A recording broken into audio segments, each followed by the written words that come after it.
Hello there, my friends. Welcome to the Glow Up Method, where we talk all things.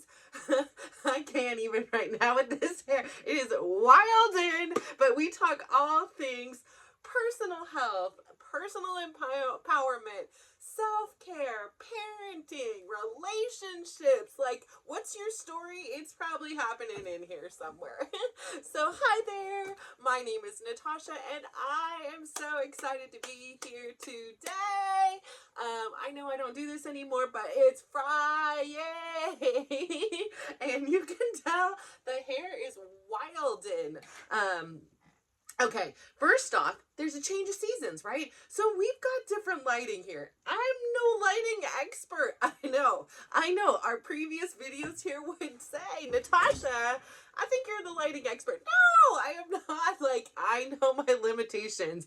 Videos, like, the fact that I've even uploaded a video to YouTube, like, let me just give myself credit here. I don't even know where this maybe? Yeah, we got it. Okay. I know.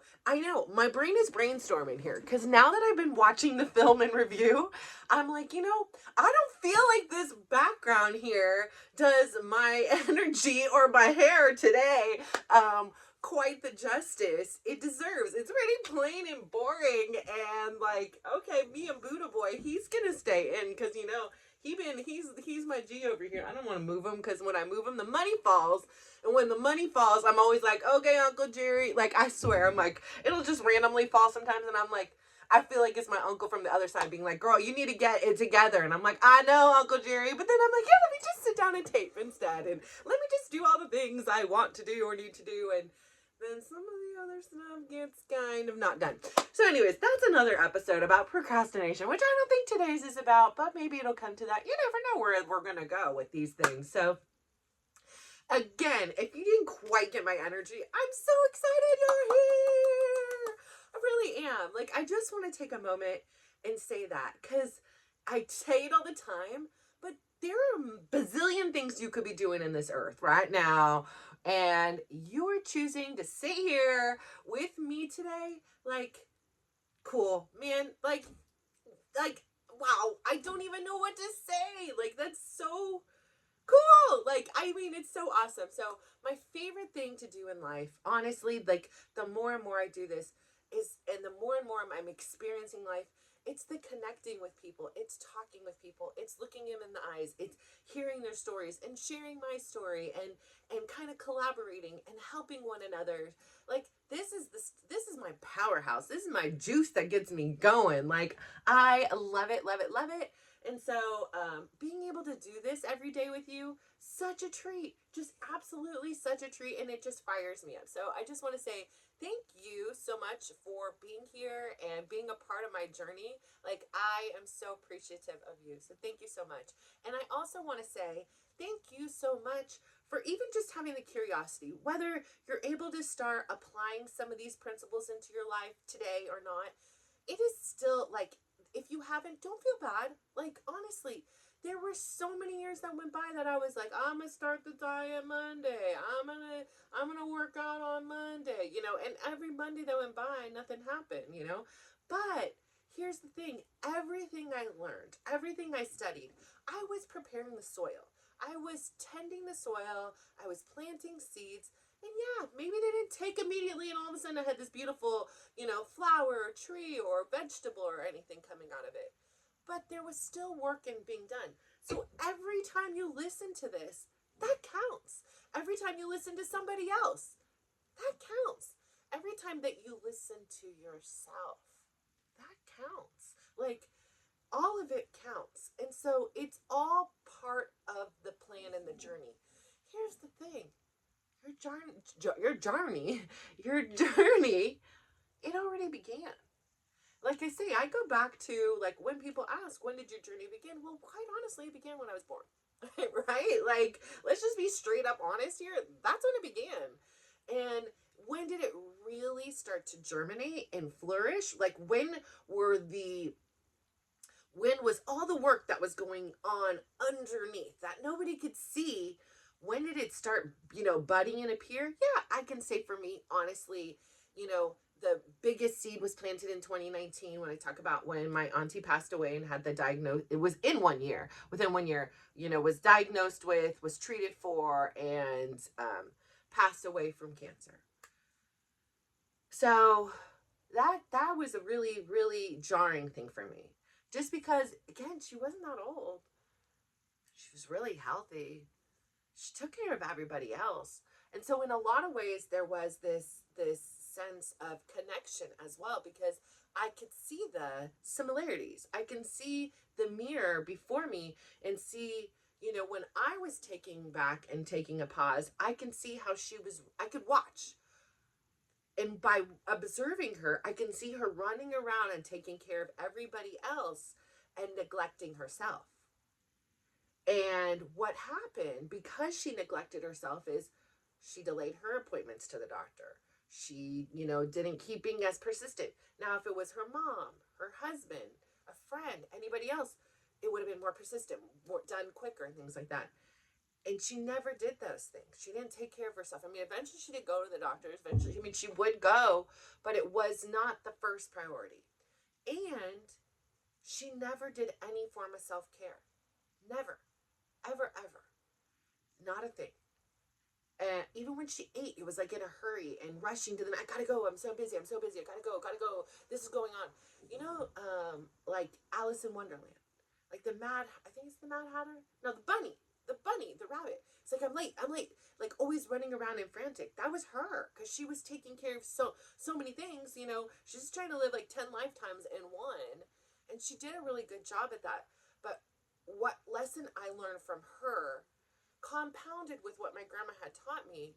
My grandma had taught me that when we keep things in, like she could recognize, again, I, of course, thought I was so smooth and, I held everything in and I didn't share a lot of things of what my experience was for my own reasons. I didn't want to feel rejected. I didn't want to worry anybody else about me and all these things. So when I was a child and when I was a teenager, and even when I was in my 20s and 30s, but my grandma wasn't around for that much of my 30s, but when I was having those experiences, I just held it all in. And I would, as a result, like act frustrated, right? Like, you're holding all this electricity in, like all that pain, everything, I've witnessed everything, I'm trying to understand without any context or conversation. And my brain is trying to just understand. And then it's also taking on these responsibilities of caring for my brother and helping my dad. And some days caring for my dad, like it was a lot. And I want to say this really quick. I do reference here a lot of the more traumatic and the unhealthy situations. But I have to tell you that is part of my healing process. But when I think of my childhood, those are not the first things I think of. They are glimpses. They are moments in time. And those are, right, they're pretty standout events.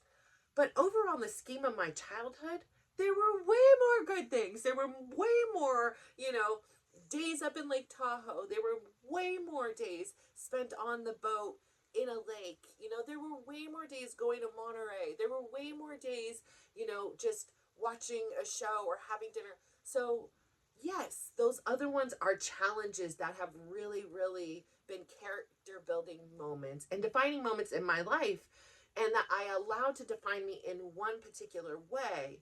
And I'm rewriting that story, right? Because I did the best I could as a 3-year-old, 5-year-old, 10-year-old, 12-year-old, 15-year-old, 20-year-old to cope with these situations and not have a lot of external support. So I really, and I didn't have the resources available on, like, that are available on the internet now and things like that, where maybe I could find other people going through this experience. I really, in some ways, felt like everybody was going through things, but I felt like only I was going through these particular things, which is true, right?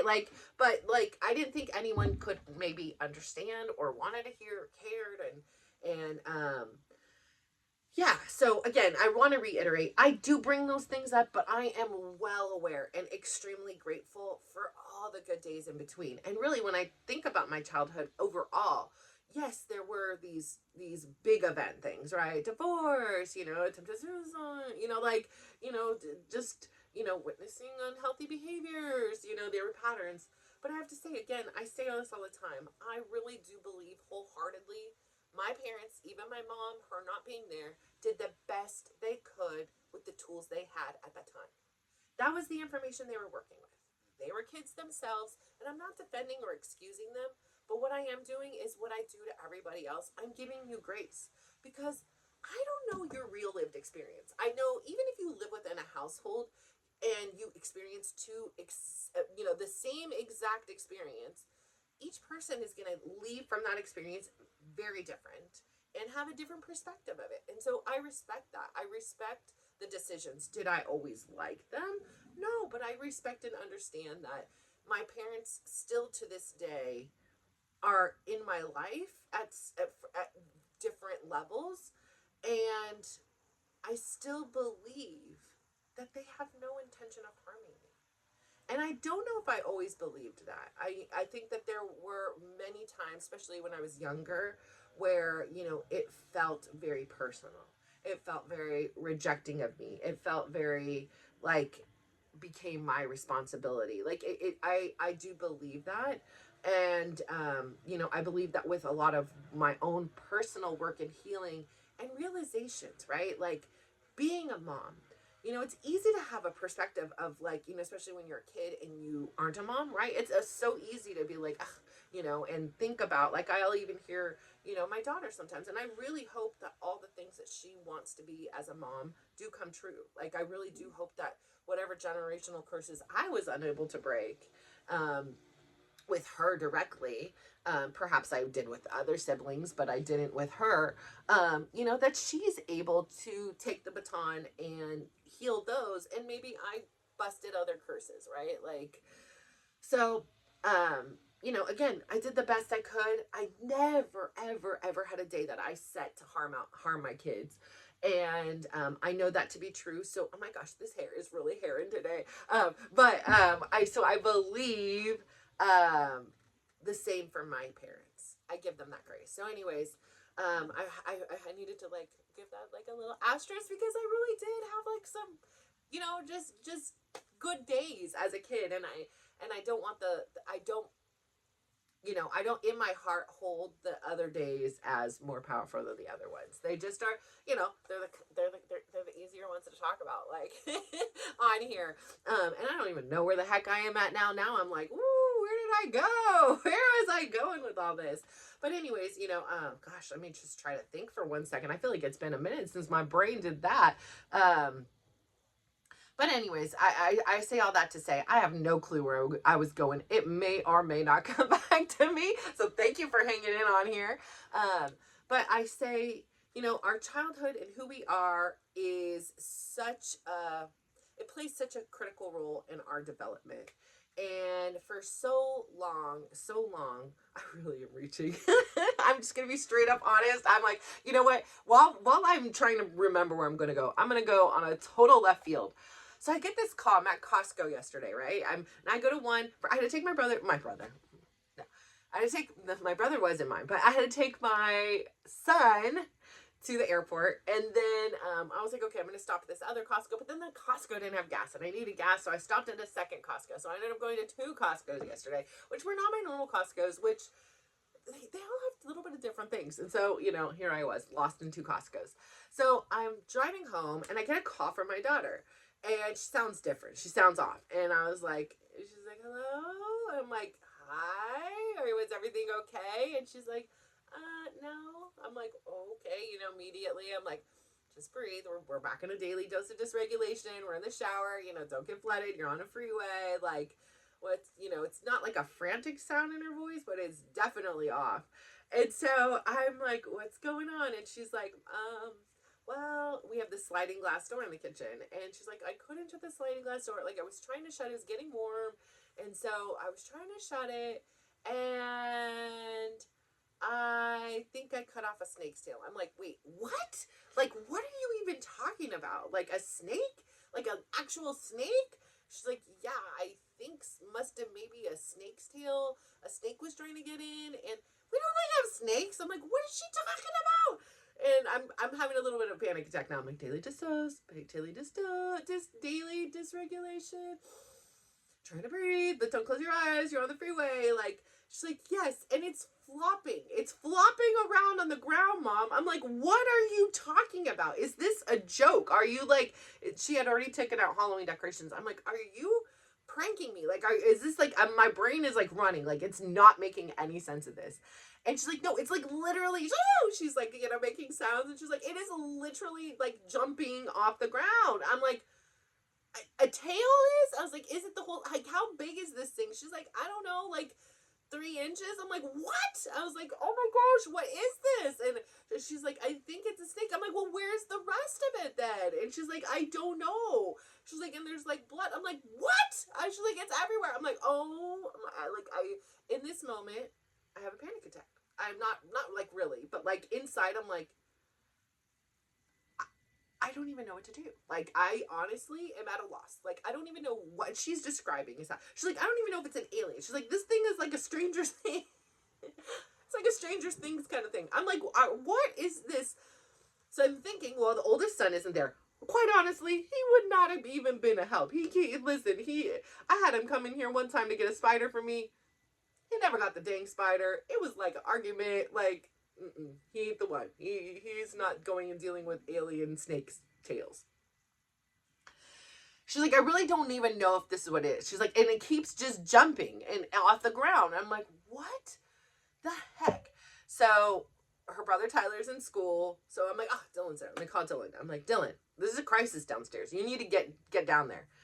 So he goes down there, and I'm on the phone with him still, and he's like, oh, so, I'm hearing. I'm like, are you guys messing with me? Like, I feel like you guys are messing with me. And they're like, no, we're going to send a picture right now.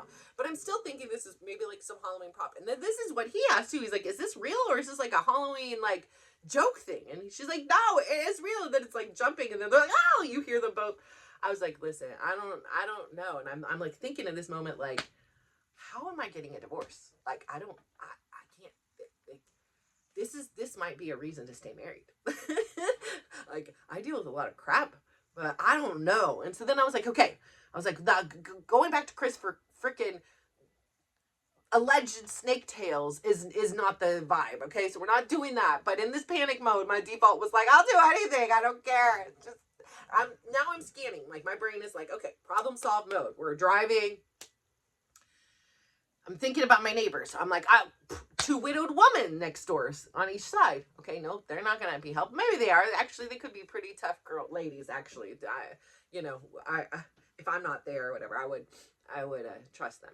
So anyways, I then think, okay, this is what we're going to do. Go into the garage. Go get a bucket. And then get a broom and broom it into the bucket. And they're like, we can't. The thing is jumping everywhere. I'm like, what do you mean it is jumping? It doesn't even have a body. Like, where's the head? So then my daughter says something and it triggers. I was like, send it to your grandma. My mom, I've said it on here before, her number one thing in the world, above people, above everything, is animals. Like, she loves her animals.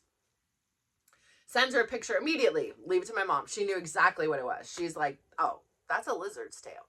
She's like, and so then they're on the Google. They're Googling on the Google. My kids love it. Sounds such a boomer. They're on that damn Google. Okay, people. This is what we're going to do. We're going to get on the Google.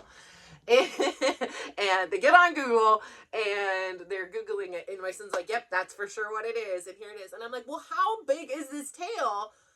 And they're like 2 to 3 inches. I was like, so how big is the lizard that was attached? And where is the lizard? Like, is there blood outside? Like, where is this rest of this animal? And I was like, and I'm like, I clearly did not listen closely enough in life sciences. I didn't even know the amphibians. This is what amphibian? Is this an amphibian? That they had blood. And then they were like, yes, Mom, they are cold-blooded. I was like, oh my gosh. So I come home. This is the crime scene. There's been a murder in our house. And there's this tail. And there's like, I mean, it's not everywhere, but there is definitely some, and it's just laying there. And I just am staring. I'm in shock. And I don't want to touch it. I would totally, like, would have been able to, because now at this point it is not jumping, right? The jumping part, different. I don't know how I would have felt about that. But I'm sitting there and I'm leaving it because I'm hoping, I messaged Chris, would you be able to get this thing? And he was like, well, just throw it in the garbage. I'm like, well, I'm hoping he was going to do some investigating, maybe find the rest of what was attached to him. So fascinating, interesting thing. So it laid there like with all the Halloween decor for half a day until he came home, and then he put it away. So it is gone. However, this morning I'm still thinking about this dang tail. And so I was like, this is just so weird. We don't have a lot of lizards, and if we do, they're like literally like these little teeny baby lizards. So I don't know where the heck this ginormous lizard with this ginormous tail came from. I honestly don't know where it is. So this morning I'm taking Tyler to school. We're chitty-chatting as usual, giving these things. And so I start asking Siri these questions about this lizard tail. And I find out fascinating that, because he was like, that's weird. Like he didn't realize that the lizards drop their tails either. And I was like, well, I think I heard that before, but like, so we were asking Siri about it in the car. And then it comes back and it tells us that the tail, like when it drops it, like because it's, afraid of a predator, will start writhing to distract it. And I was like, oh my gosh, it totally worked. Like this lizard probably saw my daughter as a predator and a threat, dropped its tail, and it was writhing. And so, of course, it got her attention. That shiny, jumping tail got her attention, and that's where her focus went. And at that same time, it could scurry away. So, to be honest, I don't know if there's a tailless lizard running around this house. Not sure. I'm a little freaked out about it.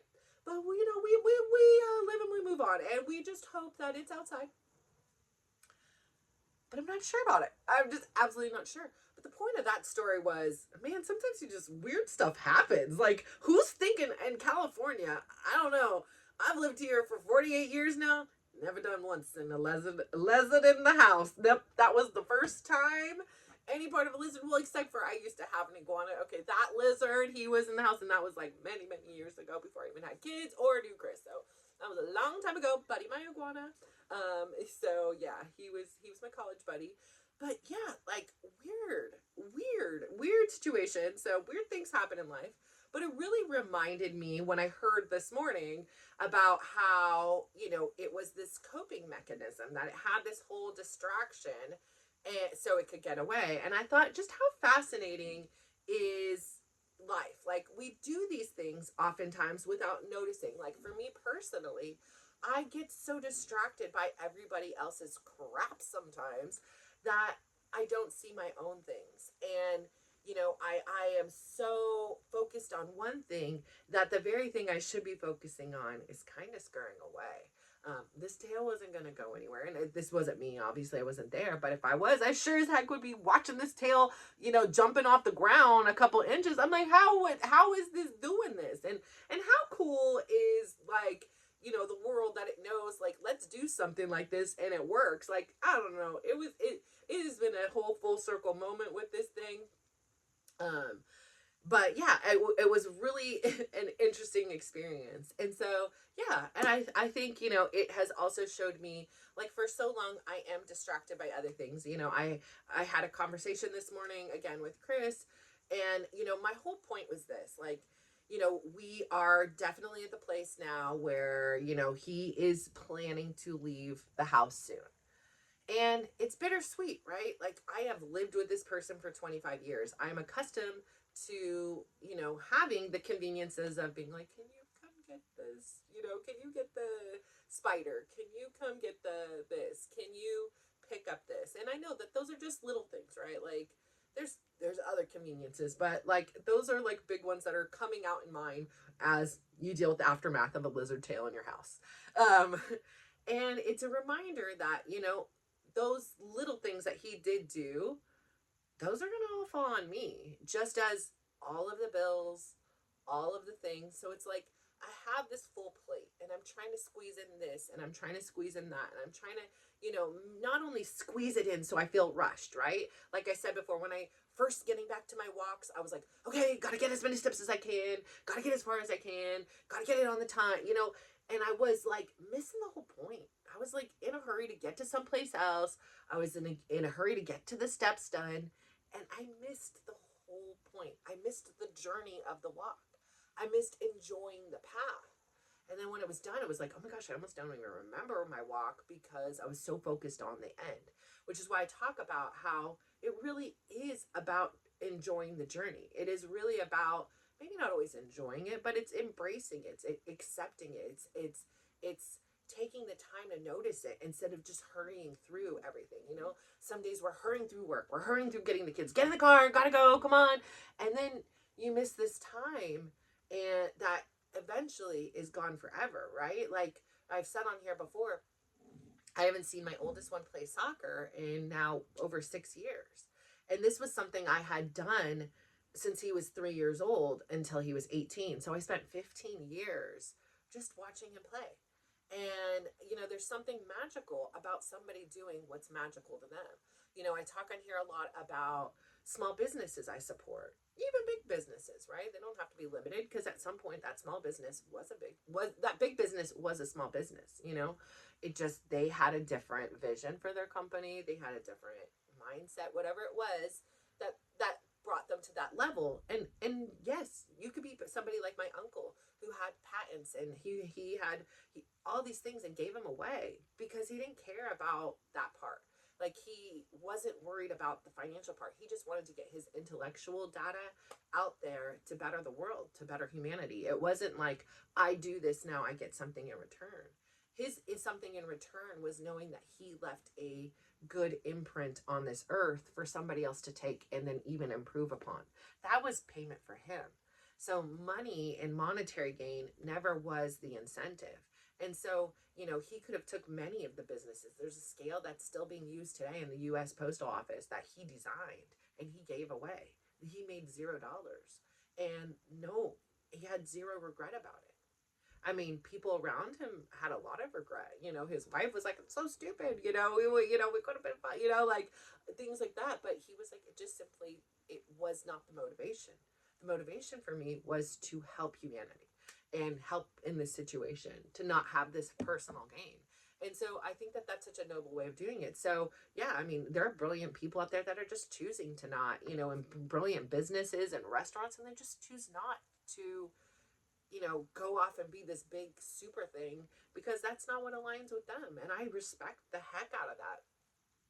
So I say I love, love, love supporting people and businesses that have the courage to go out there and start, because it's really difficult to start, right? It's really difficult to believe in yourself. It's really difficult to sit down in your busy life and have a plan, you know, which is why I tell my kids, while you're young and you have very little responsibility, like this is the time that you can maximize, right? You don't have any insurance payments, car payments, rental payments, mortgage payment, you don't have, you know, any of that kind of stuff. So use that to your benefit, because it's a small window of time in your life where that is true, right? There's still responsibilities. At the end of the day, as of today, this is not monetized. This is, you know, this is just me doing what I want to do. And I don't know if at this point, by the time you're watching it 8 months from now, I'm even monetized.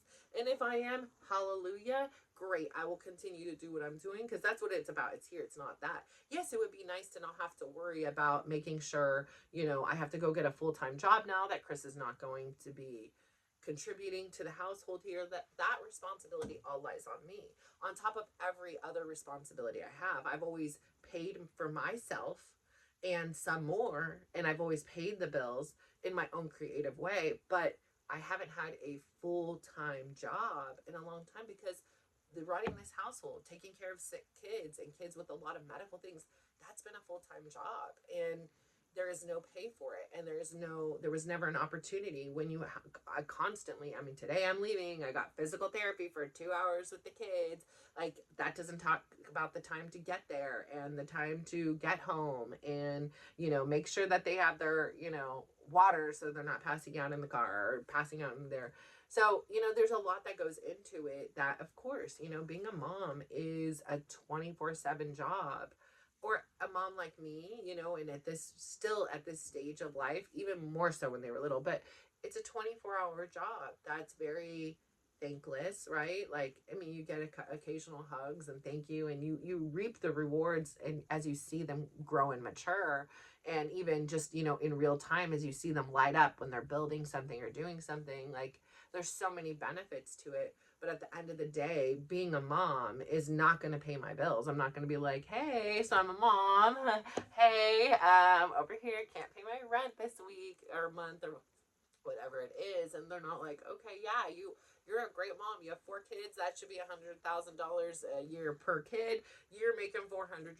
No, like, on the contrary, I'm going into debt being a mom. So it's hard, right? And again, like I said, when you have a kid that has all these things, even just one of them, a brain surgery, heart surgery, epilepsy, peanut allergies, like all these different things, mental health, like there just isn't a space to be a mom and a full-time worker, like in a traditional way, which is why something like this is super beneficial because it's flexible, right? I'm able to do everything. The only thing it's costing me right now is me. Like I'm up till 3 in the morning and then I'm getting up at 7 a.m. Like, I haven't fit it into my schedule where it's like, okay, now we're moving smooth so that it's not having a day-to-day exhaustion on me, but I'm getting better. I'm fine tuning. I'm seeing where, okay, like in theory, this is where I thought it would work, but here's where it is. So I say all this to say, I honestly never got back to where I was, but I hope you enjoyed my lizard story. And for you pet lovers out there, I'm so sorry. Like it was not like we didn't do anything wrong, but freaking Mother Nature's kind of a crazy, like, good for you for like making these adaptable things that like work. And totally worked. The predator was distracted. So good on you. So today I'm going to work on my own personal focus. I am going to work on not focusing on the distractions and allowing them to take me away. I'm going to refocus my energy back into what I want to work on so that tonight I'm in bed by midnight. And if I have those distractions mitigated and minimized, then that frees up a lot of time in order to keep going. So I say all this to say thank you for tuning in today. Sorry, I went a little bit long. I hope you have a wonderful day today. Please go out there, give somebody a big smile, give them a compliment, and just watch how they glow up. So thank you. I gotta fix that clicker, but I'll still use my left hand and with my Band-Aid.